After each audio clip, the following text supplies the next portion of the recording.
Bonjour tout le monde et j'espère en tout cas que vous allez bien. Aujourd'hui, à travers cette chronique, alors c'est l'une des premières chroniques du 2025 que je produis. Je voudrais m'apesantir sur l'actualité nationale et notamment la situation qui prévaut au sein de la Société énergie électrique du Congo. Il faut rappeler que le Congo a une société nationale qui a donc pour mission de le transport et la commercialisation de l'électricité, laquelle électricité produite par différentes centrales à gaz, centrales hydroélectriques, etc., qui sont des infrastructures consenties et construites à coût de capitaux publics. Donc la Société énergie électrique du Congo est une société publique qui a été créée avec pour mission inclusive de faire le transport et la commercialisation de l'électricité au sein des ménages et voilà, des consommateurs congolais. Qu'est-ce qui se passe aujourd'hui? Les amis, il faut dire une chose. Nous assistons, vous savez, le Congo, je vais prendre une figure. Pour moi, le Congo aujourd'hui, je suis congolais, né de père et de mère. Donc je suis d'arrière grand-père et d'arrière-grand-mère, tous des Congolais.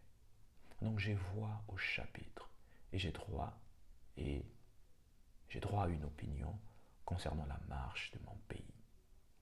Je suis indigné de voir aujourd'hui que le Congo, il n'est pas non seulement, il était convalescent. Déjà en 2024 et les années antérieures, lorsqu'on faisait nos décryptages, on voyait bien que le pays était convalescent. Mais aujourd'hui, le Congo c'est fini là.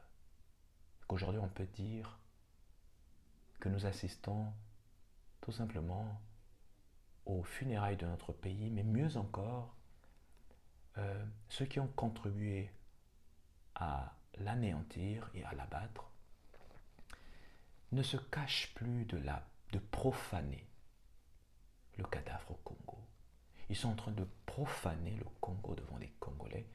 Vous savez, à une époque, ils faisaient des choses avec un peu plus d'intelligence. Vous savez, lorsqu'ils avaient tendance à voler le pays, lorsqu'ils se mettaient avec voilà, cette mission de faire en sorte que le Congo ne se développe pas, de capter tout ce qui est ressources publiques pour les rediriger vers leurs structures privées et parallèles pour leurs biens, donc pour s'enrichir et enrichir leur famille.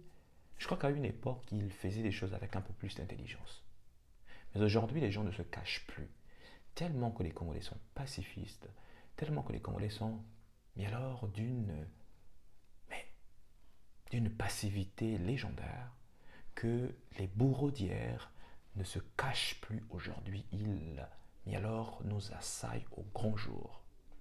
Qu'est-ce qui se passe au sein de la Société énergie électrique du Congo? Le gouvernement d'incompétents. Ils ne sont pas compétents. Parce que si véritablement ce gouvernement était compétent, on n'en serait pas là aujourd'hui. On aurait une société nationale d'électricité viable, avec un leadership éclairé, l'électricité stable dans nos ménages. Mais ce qui se passe, c'est qu'à cause des défis structurels inhérents à cette compagnie qu'on connaît, et qui ne sont pas que le propre de l'énergie électrique du Congo, c'est aussi et surtout l'échec collectif du gouvernement. En réalité, aujourd'hui, vous allez en vouloir aux agents, mais les agents sont volontaristes. Les agents veulent monter en compétences, ils veulent apprendre des nouvelles compétences, de nouveaux outils, de nouvelles capacités. Ils sont disponibles et volontaristes. Ce qu'il y a, c'est qu'un leadership mal éclairé a été instauré. Et ce n'est pas qu'un leadership propre à la Société énergie électrique du Congo. Vous avez ce leadership au sommet de l'État congolais. Prévenez qu'aujourd'hui, nous assistons à la déchéance de notre pays.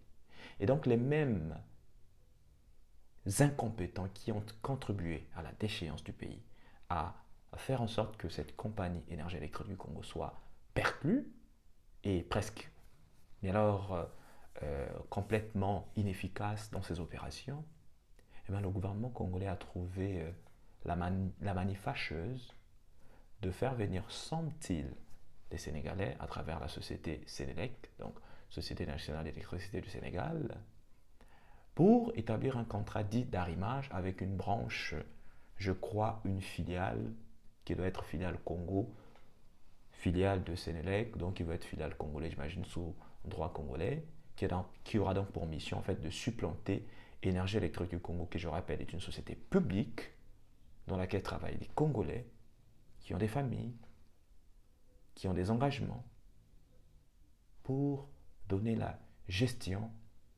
commercialisation et transport de l'électricité au sein de cette nouvelle structure qui est donc créée.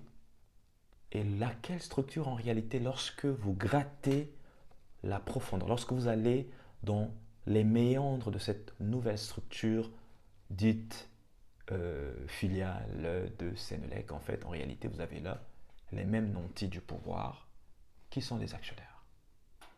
Donc en réalité, qu'est-ce qui se passe? L'État vous dit, moi l'État, j'ai produit de l'électricité à travers les capitaux des Congolais, à travers l'argent des Congolais, parce que c'est l'argent des Congolais qui a servi pour construire Imbulu Flop. Toutes ces centrales, c'est l'argent des Congolais. L'État dit, une fois que les Congolais ont consenti ces efforts financiers pour construire ces infrastructures, moi l'État, je décide de prendre cette infrastructure publique qui jadis était aux mains d'une structure publique parce que, voilà, Énergie électrique du Congo, non, moi j'ai décidé de donner ça au privé, lesquels privés en réalité lequel privé finalement est l'apanage de quelques nantis du pouvoir en fait, donc les ministres, etc., les enfants d'eux, vous les connaissez. Donc les mêmes qui ont échoué à faire avancer et à orienter le pays vers une perspective claire de développement, créer des structures. À l'époque, ils le faisaient avec un peu plus d'intelligence, un peu plus d'habileté, mais aujourd'hui, ils ne le font plus en cachette, c'est au grand jour. Ils créent une structure parallèle qui aura donc pour mission de gérer l'électricité du Congo et en conséquence, vous savez, une société par action, c'est des actionnaires. Et donc, chaque année, cette société va déclarer des dividendes aux actionnaires. Et qui sont ces actionnaires? Eh bien, vous avez les mêmes ministres, les mêmes enfants, etc., etc., que vous connaissez, qui sont au gouvernement de notre pays. En fait, les mêmes qui sont au gouvernement ont créé leur société. Ils vont mettre quelques Sénégalais au sommet de cette société, comme pour dire, voici, c'est une société qui est arrimée à Sénélec. Mais dans la vraie vie, on sait que ce sont les mêmes qui vont se tailler la part belle des dividendes. Vous savez les amis, ça c'est une unième forfaiture à laquelle versent ces gens qui nous servent de dirigeants, mais alors sans vergogne. C'est une unième forfaiture, c'est une trahison. Et c'est de la haute trahison à laquelle le gouvernement congolais, au sommet duquel se trouve son ministre et son président, qui est le chef de l'exécutif, et les ministres sectoriels compris, ces gens-là sont coupables de la haute trahison et de la haute forfaiture, et ceci au grand jour. Ils ne se cachent plus de ce qu'ils sont déterminés à balayer le Congo avant leur départ. Ils ont pour mission, ces gens-là, ils ont pour mission de faire en sorte qu'un jour, quand les Congolais vont reprendre leur pays, eh bien, qu'ils soient tellement sous-développés, tellement dépendants des étrangers, qu'en réalité, ils ne seront même plus bienvenus ou la bienvenue dans leur propre pays parce qu'ils ont commencé avec le Rwanda. Vous avez vu là le contrat dit de concession des terres congolaises aux Rwandais. Les Congolais se sont opposés farouchement à cette opération. Eh bien, nenni. Ce gouvernement n'a reculé d'un iota. Ils ont poursuivi cette entreprise criminelle parce que ça, c'est du droit criminel, parce que ça, c'est du pénal. Et aujourd'hui, bis petita, il récidive, cette fois-ci avec semble-t-il, les Sénégalais de société Sénélec. Qu'importe. La réalité est telle. Les amis, on est Congolais, nous aimons notre pays et nous souffrons des coups fatals, donc des coups fataux, si vous voulez, qui lui sont portés. Et ça, c'est un coup fatal qui est porté au pays. Je veux dire, non seulement que c'est une forfaiture, mais c'est une atteinte grave à, à la nation. Là c'est une, je perds les mots, c'est une trahison. C'est de la trahison. Juste parce que vous voulez vous remplir, donc vous n'avez pas suffisamment volé des milliards. Est-ce qu'il est important pour vous aujourd'hui de vous créer une structure à côté et de donner l'électricité du peuple à votre structure privée juste parce que vous devez vous faire des dividendes?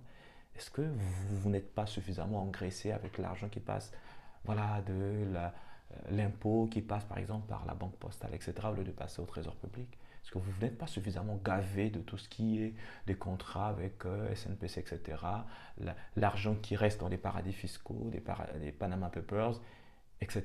Est-ce que vous ne vous êtes pas suffisamment gavé de la misère des Congolais que vous voulez tout prendre absolument?